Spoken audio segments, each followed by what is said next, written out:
Welcome into the Win or Hughes podcast, a Bay Area sports podcast with a heavy focus on the Oakland A's. And another week, we are talking about some struggles for the A's. I'm Joe Hughes alongside my co-host Eric Hughes. And we do have a lot to talk about because even though there's not a lot of wins for the A's, there were a lot of moves that the team was making, and want to get into some of the struggles and see if we can maybe come up with some solutions. There's a lot of problems for the A's, and it's easy to kind of pick at those problems, Rick, and point like, oh, this is an issue, this is an issue. But I want to see if maybe we can think about some things that are some solutions for some of these problems. And we'll go over that, including the A's starting pitching woes, maybe how they can do that and get a little deeper into games, which has been an issue. Some positive signs for the A's, including the third start of Shintaro Fujinami, which was clearly his best outing, and a little bit of an issue at the end for it. Also, the emergence of a man that I'm calling Brent, the Bane of Baltimore Rooker, who really stood out for the A's. And the A's offense coming around a little bit here in the last week or so. I don't think you say that the problem's solved necessarily, but you can point to them and say like, hey, you've solved some issues from earlier in this. So we're going to go through a couple of those things. I want to start with the A's pitching, because that has been the dominant problem for this team so far this season. I was looking through the numbers, just trying to find some positivity. There's not a lot there. The A's season ERA, and this is after Shintaro Fujinami started on Saturday, so it's actually come down. It sits at 7.97 as a staff. No other team in baseball has an ERA higher than 6. And for the Oakland A's, it's more troubling than that, because you look at innings 1 through 6, and the A's team ERA, 8.90. Almost 9 runs in the first 6 innings. Those are the innings you're hoping your starters are going to cover. And in theory, those are your best guys. You want them covering that. And that's pretty bad, because second worst in baseball is the Red Sox at 6.40. So the A's giving up more than 2 runs, almost more than 3 runs to the next closest team in those first 6 innings. And Rick, we were out at the game on Friday night, which was the disastrous game against the Mets, where the A's walked 17, just self-inflicted wound after self-inflicted wound, in a game that was kind of a throwback as far as the timing went. It was almost a 3.5-hour game. Just overall, you want to see some improvement. We've seen a little bit with that from Ken Waldichuk and Shintaro Fujinami's outing, but overall, it does feel a little bit like the same story for the A's with the way that the starting pitching has struggled early on in games. Yeah, the starting pitching has been rough. We've gotten to see a couple of bright spots. Excuse me, but these are just bright spots comparatively, right? Yeah. Like we're talking It's all about relative, right? It's all we're relative. we're talking about Waldichuk going 6 innings. Fuji with his most recent start was able to get through 6 innings, a 3-hit ball, and then went out for a 7th inning. So, we're people that, with the way we grew up, we grew up with the big three, getting used to seeing complete game shutouts. And, a little bit when that's what you grow up with, you kind of don't realize how special that was. And now what we're looking at is people getting through 6 innings and go, what an accomplishment. It's not a bad call. I mean, it's rough because it's hard to find faults in the plan, right? If you're Mark Kotze, I've got this guy penciled in to be my starter. I'm hoping to get at least 5 innings from him. That's not an unreasonable request, even with, the lack of resume that a lot of these guys have. You're just asking for 5. And unfortunately, we've seen it where the A's are getting through 4, 4 1/3, 4 2/3, 3 1/3, coming out super early in these games and just taxing the bullpen time after time, where the A's just had to make moves. Like this week, they had Adam Aller start in Baltimore. Then that meant that they weren't able to use him as a long man, so they had to essentially send him down to AAA, call up a guy who they then had to use as a long man.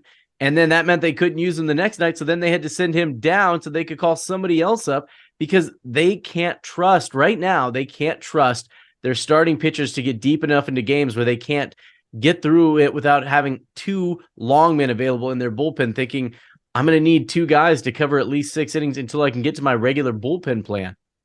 And something that we've continued to talk about is the new rules, right? And we've seen that when the pitcher has kind of got his back against the ropes and he doesn't really have that time to calm himself down, that we are seeing managers making that change, knowing that, okay, I've got to get him out of there before this really goes bad. We saw that in Fuji's first start, where that third inning he just couldn't get out of. And I'm sure that's a big reason why the A's ERA is so high. That really ballooned it really early. So it's going to take a while for that to come back down. But we've seen it with other teams too. In that Guardian series, when the A's got the Guardian starter out of there in the second inning, but the Guardians were able to use that to their advantage and still come and make a win out of that. So I do think a little bit is a rule change where it probably is a little bit tougher for a starter to go a little farther, because when they start kind of losing it and losing command and losing control, and they start giving up those big hits or hard hit balls, they don't really get to take that time and that breather. And we've seen it's even impacted all-star catchers. Like we've seen Real Muto talk about the impact. He feels the pressure. And that's somebody that's been in the game, who's been there, who's done it. When the A's, with having a lot of young or inexperienced players, it just makes me wonder how much more that pressure is impacting them, or how much it's also impacting the coaching staff and making them think about the way they're thinking about it, what decisions they feel like they have to make. I'm glad you brought that up because it is something I wanted to touch on, and I guess we can seg right into it. The start for Shintaro Fujinami on Saturday, he did a lot of what you're talking about, and that was a change. As much as we wanted to see him be a finished product when he came to the major leagues, this was growing pains, right? From what we saw in the first two starts, and he's gotten better each start, which is encouraging, right? He got better after the first start, and this last start was easily his best start out there. But he was doing some things that I thought were prudent. He did something where if he got into a little bit of trouble, he would use that pickoff throw, even if he wasn't going to throw off. He would step off the rubber, do the fake throw over, and that bought him some time. And he would wait until the pitch clock was down at like 2 or 3 seconds and then do that. Then you get a reset. And, all of a sudden it's like you've gotten a 30-second break. And something that happened in that same game, it was late in the game. Trevor May was on the mound. And what the A's did is they saw Trevor May kind of walking around, and the catcher, Carlos Perez, called timeout, walked out, and he was like, you know what? It's late in the game. We've got mound visits. I'm going to go use one. I'm going to go burn that time. I'm going to give my guy a little breather and a little bit of a break. So you're right. That's part of the new rule adjustments, is guys finding ways to, how are we going to use these rules to our advantage when we need them, including like, hey, I've got mound visits. Now's a good time to go give my guy a breather right now. Yeah, it's been a rough go. Glad to see that Fuji was able to have a good day today, but it probably seemed like he was probably ready to go after six. And we know that's kind of been the story with Fuji, that when he loses it's gone. It's not like it slowly starts falling apart. It's just gone. It's busted. And It's so, busted. I think that's part of it too, is like it goes to the coaching staff as well and their decisions too. But these are tough, different decisions. They're different decisions than what they experienced when they were in the game, situations that they knew and were comfortable with, and go, this is the choice that you make. Those are changing. And so I think it's just been a big learning curve. I know the pitching has been an area of needed growth, to say the least, right? But we saw early offensive struggles, and so we saw the offense start going. So we've also seen mistakes from the coaching staff too. We talked about the windmill problem when they were just sending guys at third, and those weren't even very close, and they're turning into outs, and then they're getting hits after that you just kind of assume would have led to runs had they had held the guy at third. And then it was probably a mistake for Kotze to leave him out there today. We know we're trying to get him experience, but that also goes back to what I was saying last podcast, is maybe the way he gets that experience, because we already know there are so many changes going on for him. Maybe Fuji should be the long reliever guy. And I understand like there was, it's part of the deal to get him to come to the A's. Hey, you're gonna be a starter here, and he's doing this 6-day thing. But then it just also makes me think like you think of Aller, right? Like you are the long reliever, and now you're gonna go out and be a starter. And I just feel like Aller's got to be taxed. And I don't know what's going on. Clearly nobody seems to know what's going on, but we know that there's problems. Yeah, and I think you bring up a good point with Fujinami, because if he is going to pitch every Saturday and get that extra day of rest, there's a lot more pressure to go deeper into games in your starts.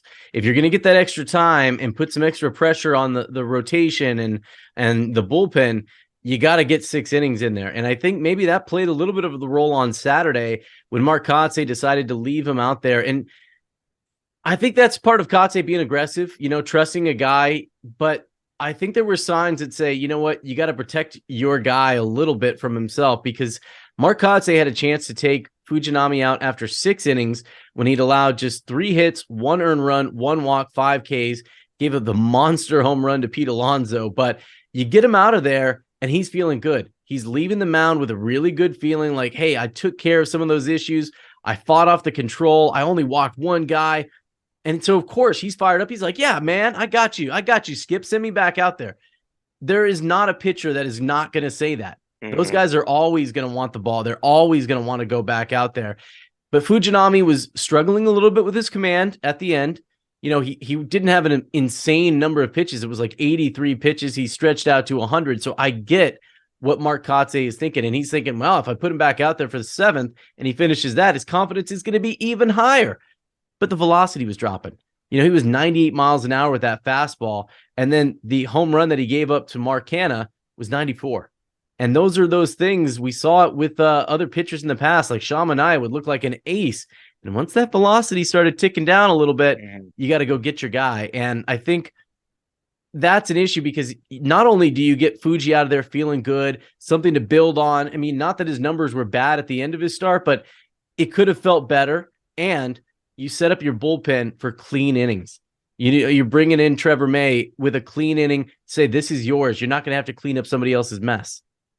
Yeah, I mean, I think you bring up a good point with what that had the potential to do for Fuji's confidence.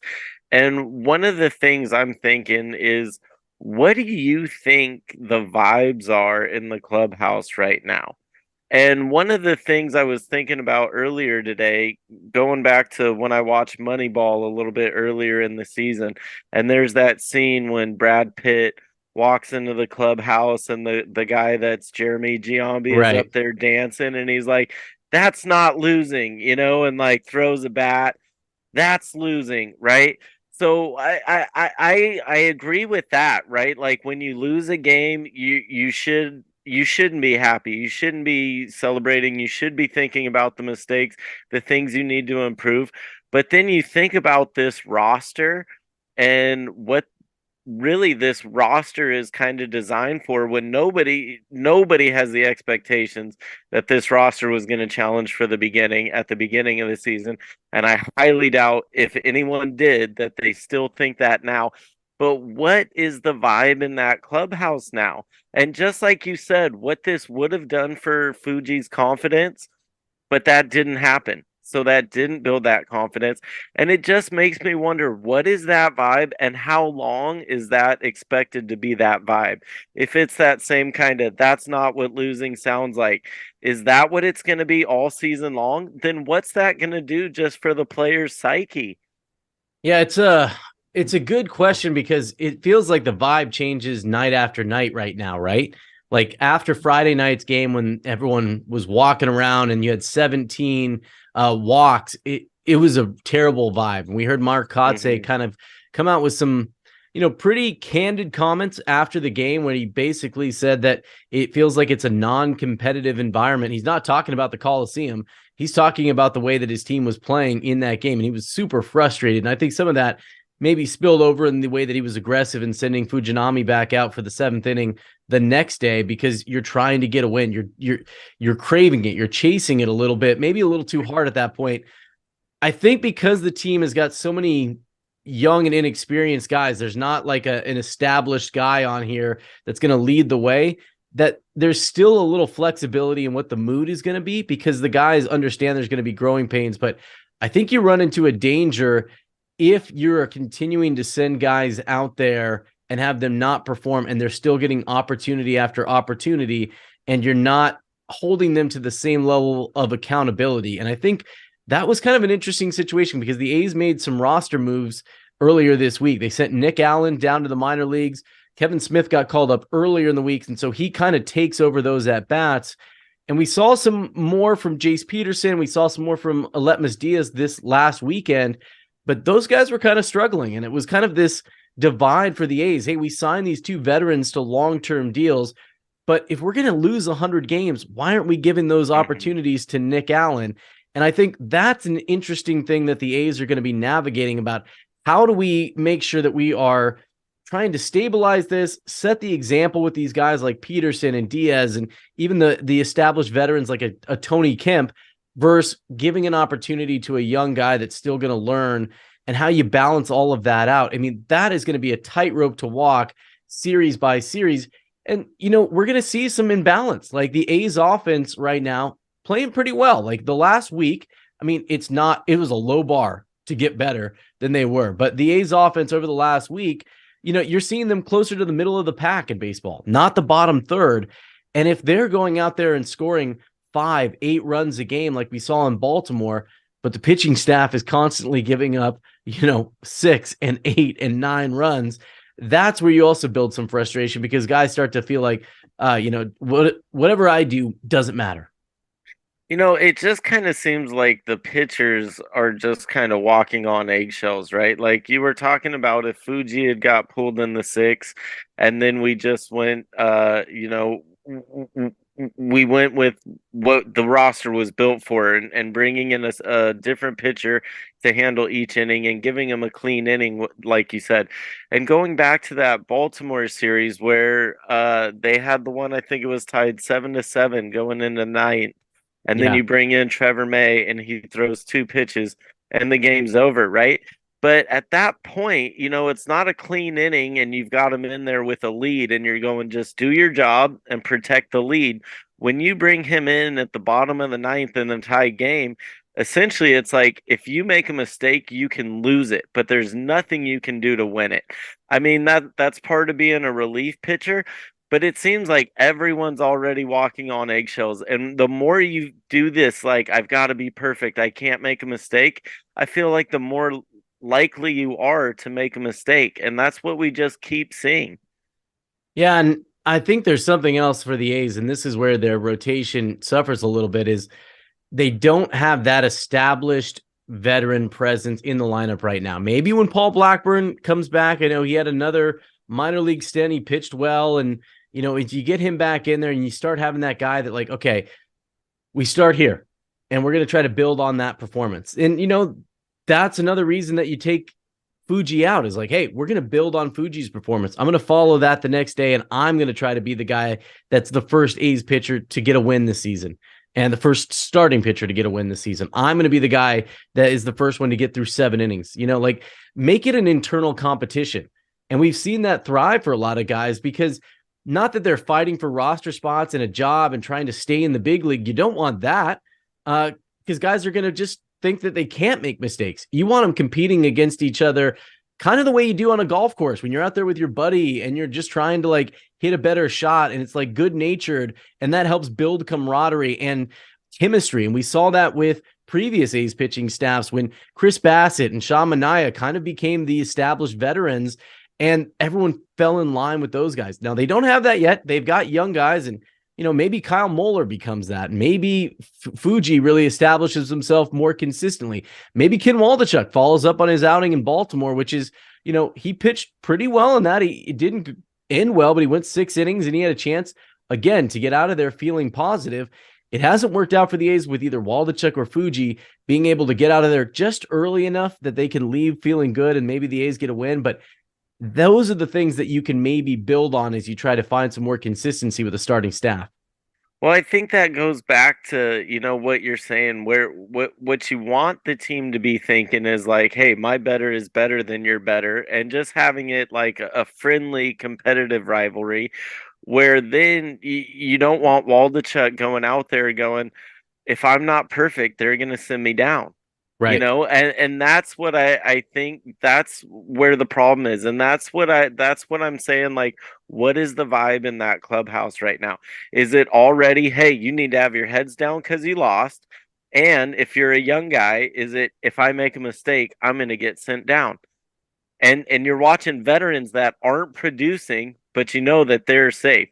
So even if you're playing just a little better than they are, that doesn't mean you're safe. Like, so Yeah. then you get into that, I've got to be perfect. Yeah. And that's where it messes you up, because when you're not thinking about the job you've got to do and you're thinking about anything else, that's when the job you've got to do falls apart. And putting some pressure on those A starters, because it hasn't been very good. Some positive sign with Waldachuk getting deeper into the game, Fuji getting deeper into the game. You're hoping that maybe you can see some consistency start to form, because it's been, I mean, there's no way around it. It's been terrible for this first set of it. I don't remember an A's pitching staff being this bad for this many turns through the rotation, but somebody that everyone's really excited about. We talked about it on Friday at the game when he made his AAA debut. I haven't been this excited for an A's pitching prospect since Rich Harden was carving his way through the system. And in a pre-Twitter kind of way, when you were hearing about Rich Harden, it was just buzz.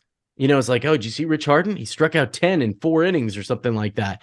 You just started hearing about this guy that was throwing 99 miles an hour and getting really excited about it. I haven't been this excited for an A's pitching prospect, and we're talking about Mason Miller, who was a 3rd-round pick by the A's in 2021. He was a guy that had juvenile diabetes. He lost a ton of weight when he was first trying to make it in there. I think he was like 150 pounds, got diagnosed with childhood diabetes or juvenile diabetes. He's overcome that. He's now 200 pounds. This guy throws 100 miles an hour, made his AAA debut on Friday. And here's his pitching line: 5 innings, no hits, no earned runs, no walks, which is big for the A's, 11 strikeouts. He threw 64 pitches, 23 of them over 100 miles an hour. He generated 20 swing and miss type pitches. Those are elite Ace type numbers. Now, it's AAA, but it's also in a ballpark that has historically favored the offense, and he dominated at AAA. He's moving very quickly through the A system. As bad as the starters have been, and we're talking about them not wanting to feel that pressure, when you got a guy like Mason Miller generating that kind of buzz and knocking on the door and waiting for an opportunity, if they don't perform, an opportunity is going to be there for Mason Miller at some point, a lot sooner than later, to come up a lot faster than I think a lot of people anticipated.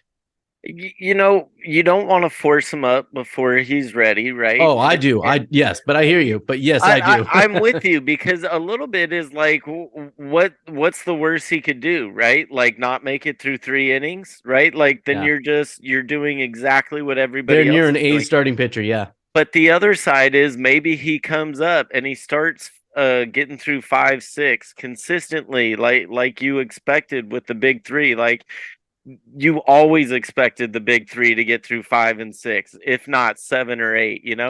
But then you start doing that, and then every time the bullpen loses it for you. What's that going to do for him? So like you said, that was his first AAA game, outing, yeah. right? So Yep. we've got to go out there again. We've got to see a little more. But honestly, with the way that the starters are producing, that's what we were joking about, like that they pulled him and said, "Hey, you're heading up to Oakland." So, I don't know. And it's so frustrating that we are so fresh in a brand new baseball year, and we're talking about AAA prospects, because that is like the silver lining right now. Yeah, I just wonder how many turns through the rotation can you kind of hold your breath without anybody establishing themselves? You have to build trust. Fujinami's start on Saturday, a big step to building some trust. Everything that he's done, he's gotten better each and every start. This last one, clearly his best. He cut down on the walks, which has been, a big trouble spot for him throughout the spring and his professional career in Japan. Not saying that he figured it all out yet, but everything that he did on Saturday says, okay, that's encouraging. There's still reasons to go out there and start him. And he got relatively deep into a game. Ken Waldichuk getting deep into a game in a hitter-friendly park in Baltimore, that's encouraging. Kyle Muller has been encouraging for most part. JP Sears has been, what you expected, but he's been solid. The guy that really is going to be in a lot of trouble right now is the guy that, had potential to kind of seize that opening day starting role, is a veteran that the A's have been waiting on. James Caprillion is really struggling right now. And I don't know if there's anything physically going on with him. They haven't said anything like that, but we saw it. He was the one who was on the mound on Friday night. His ERA is double digits. It's nothing that you're going to say. This is his first year starting on the opening day roster for the Oakland A's, but at some point, you can't just make it on your reputation and things that you've done in the past. I mean, you just got to start performing at some point. And he had a really good outing against the Giants right before the season started. And that's when we were kind of questioning, like, oh, should Moeller be the starter or should it be Right. Caprillion? And then Caprillion had that great start against the Giants that kind of made it seem like, yeah, maybe that should have been the guy. Moeller has gone out and done a pretty decent job for being a rookie and getting the reins to the pitching lineup. So, yeah, I hear what you're saying with Caprillion. It's been a little frustrating. I'm just going to ask you this. I know Blackburn's still not there, and Miller is still in AAA, but with the pitchers that the A's have now, is there anyone that you believe is going to throw a complete game shutout? On the staff right now? On the staff right now. And we know Fuji's improving, so there is maybe a high ceiling. He's probably your highest ceiling guy. But even, we were talking about the big three, but even going back to Manaya or Fires, you could expect Bassett, you could expect somebody to come out and deal and go the distance and go a whole game. Is there anyone on the staff right now that you're like, yeah, I'd make a wager that by the season's over? Because I don't think I would. Yeah. Long pause, dramatic checks notes. No. No, you're right. I mean, like, the guy that you put your money on is Fujinami, right? Because he's the most established guy as far as what he's done professionally within this in the starting rotation for the A's right now. Clearly, that's the guy, right? After that, no. I mean, maybe Ken Waldichuk, if he can put it together. He's got a little bit more experience.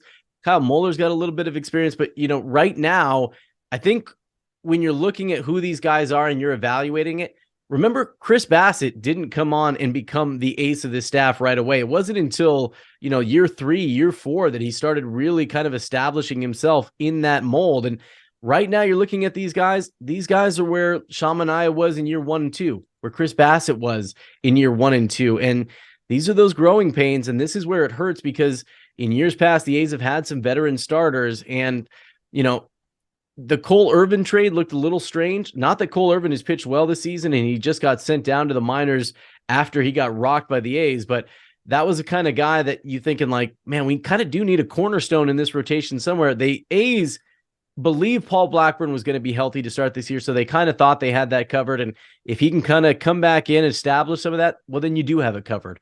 It's just kind of unfortunate. They also have a guy, Drew Rucinski, who they signed out of Korea. He's got major league experience, pitched in Korea, free agent signing. He was hurt at the start of the year. The A's are hoping to get him back soon. And hopefully with those guys, you kind of get more consistency. But right now, clearly the issue is starting pitching for the Oakland A's. And whether Mark Kotsay has to start figuring it out, like we talked about in previous ones, tandems. Hey, I'm only counting on you to go 4. Once you get through 4, it's a short leash. And a little bit of what we saw on Friday, which was a different strategy, is when Caprillion got in trouble on Friday night, even though it did not go well the rest of the game, the strategy was to bring in Sam Moll, a reliever, come in, finish off that inning, then hand the ball to your long man for a clean inning after that. And maybe you start figuring out, like, that is going to be the plan for these shorter outings, rather than just, bring in Adam Aller to try and clean it up and stay in the game. I'm going to burn a reliever right now to finish off what my starting pitcher couldn't do, and then I'm going to hand the ball to the long man with a clean inning, in the next turn. Something's got to give. Going back to the first game in the Mets series, when you've got Perez coming out to finish up the ninth, and it was just brutal. It was hard to watch. At some points, it was almost comical, right? We're walking in runs, just giving them up for free. And we were trying to figure out why Perez came in. I think what I heard on the radio today was that they took too many mound visits, and so that they had to bring him in. But we are just so early in the year, and all those great vibes from what an incredible opening night, great fans there, a big, it was just amazing opening night, and the vibes were like, give me more A's baseball. And just from what we're seeing, like that blowout in the first game of the Met series, to have the lead and to keep it going, and to have Fuji having his best start, and then to lose it, Yeah. and to even lose it on, Smith had two opportunities. He got struck out twice to end the game because there was the breaking ball, but they called the violation. And so it was a breaking ball that was right there in the zone. He didn't swing. It would have been a strike, but the umpire called him on the violation. So, hey, here's your second chance, yeah, you would have needed to hit a bomb right there. But then he got struck out again, and so it's just it's just disappointing. The wind Yeah. is out of the sails, and look, that Yeah. we're like in the third week, if that, and we're talking about the best AAA pitcher that we've got right now. Like, that is the highlight. We're like, hopefully he'll be up soon, because what we've got and what we've got to talk about from what we're watching, it's rough. Yeah, no, it's been real rough. And one of the highlights, though, because we do want to keep it a little bit positive when we can. And you and I have been talking about this. The team not going well. Not a lot of positive trends for the team. But just like a couple weeks ago when Ryan Noda kind of like shined as a bright spot, there was a bright spot from this last week, especially from the Baltimore series. Brent, the Bane of Baltimore, Rooker. Like, he has really stood out. And it was a controversial move in the spring when the A's had a chance to hang on to Christian Pache. They elected to keep Connor Capel, and they elected to keep Brent Rooker on the roster. And for the first week or so, you're thinking, why? I'm not seeing Brent Rooker. This is a guy that's had a lot of home runs in the minor leagues and hasn't done much in the major leagues in a limited opportunity. But then he comes into this series in Baltimore, basically was the A's offense, driving in runs, home runs, and, playing like Babe Ruth reincarnated for a series. And Marcotte's got him high in the lineup against the Mets because he hits the ball hard. It's become a little bit of a change. Like, remember the mantra of Moneyball is like, why, Pete, why are we keeping this guy? Because he gets on base. Why are we keeping this guy? Because he hits the ball hard and he hits home runs, and we need that kind of power. And he made a greit diving catch out in left field as well. So no, he's got some power. He's made some plays with his glove.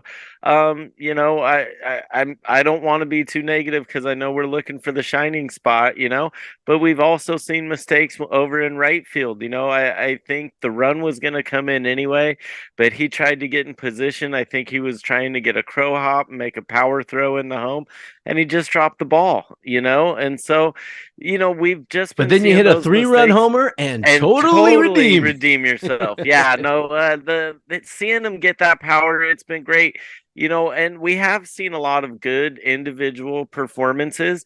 The trouble is it's a team game. This isn't golf. This isn't track. Checks And notes, we checks out. we need to see the team producing.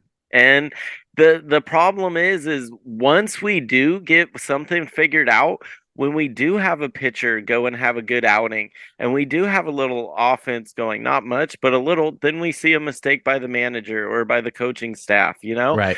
And so we're just seeing it all the way around. And it's just, as a fan, it's frustrating. It is frustrating. That's all I can say. No, I mean, there's no argument. You've got 3 wins. You're one of the worst teams in baseball by record-wise. You look at the numbers, you're looking for the positives. I mean, things are trending better offensively over the last week. You look at the numbers, and this is what you're hoping to see, because at some point, you're hoping that things will click. And, the last time an A's team started a season this bad was 2000. And that was a team that won over 100 games. And so, there is a precedent for this because there's also precedent where the time before that they started this bad, they were a terrible team. And it could go multiple different ways only because the A's have a lot of young talent, a lot of guys that are trying to figure it all the way out right now. If something clicks, if something emerges, maybe, Tyler Soderstrom gets called up and, winds up becoming that glue guy because he is a guy that has that star potential. I know you don't like talking about the minor leaguers this early in the season, but at some point he'll be up. Zach Geloff might be up. Mason Miller might be up. And those are the high ceiling guys. Shea Langoliers is one of those guys. Ruiz is another one of those guys to a degree, but maybe not as high as those other ones that I mentioned. But if those guys come up and spark a belief in this team, is like, this is the guy we're going to get behind. We're watching this future star. Maybe that starts turning things around and you start seeing like some crazy win streak in the middle of the season. And it's been a little unfortunate too, because we have been playing some really good teams. Yeah. The Mets, Tampa Bay, just off to an incredible start. But what's frustrating is with that Baltimore series, it seemed at the very least we should have pushed, right, and come out 2-2. And then to lose on a walk-off, on 2 pitches. Yeah. Just, it's like, that's the saying is good teams find a way to win. And we've won 3 games. That's all you got to say, right? Yeah. But you can think about a couple games in that Guardian series, a couple games in Baltimore. They didn't break the A's way. The record looks, not great, but a little bit better. And that buys you a little bit more relief because the longer you're losing, the more pressure you feel and the worse things that can get quickly. So, yeah, it's going to be interesting to watch this season because, it's a lot of bad early on, but you don't want this to continue where every week you're looking for, some silver lining. You don't want the season to be a silver lining series or season, if I can speak correctly. But, at some point, the team has to come together. They have to figure it out themselves and figure out how they're going to make a run on it. So, it's I'm not burying them yet, but there are some games where you're like, okay, 3rd inning, I'm done. That's it. I'll watch the highlights. I'm not going to invest 3 hours in this one right now. Well, Rick, I appreciated going out to the game with you. Shout out to the guys at Last Dive Bar. We got our mustache pins of the game. Went and hung out in section 138 and got the mustache pins on Friday night, and they're going to be doing cool stuff like that. And yeah, so a rough week of A's baseball. Some positives we highlighted with Shintaro Fujinami's outing, maybe Ken Waldichuk getting a little deeper into the game, the emergence of Brent, the Bane of Baltimore Rooker, and Esteury Ruiz. Every bit is advertised so far. The guy's having a great start to his season. So this is Winner Hughes. I'm Joe Hughes, my brother Eric. New podcasts out every Monday. Make sure to like and subscribe, and you can find us on YouTube and wherever you get your podcasts.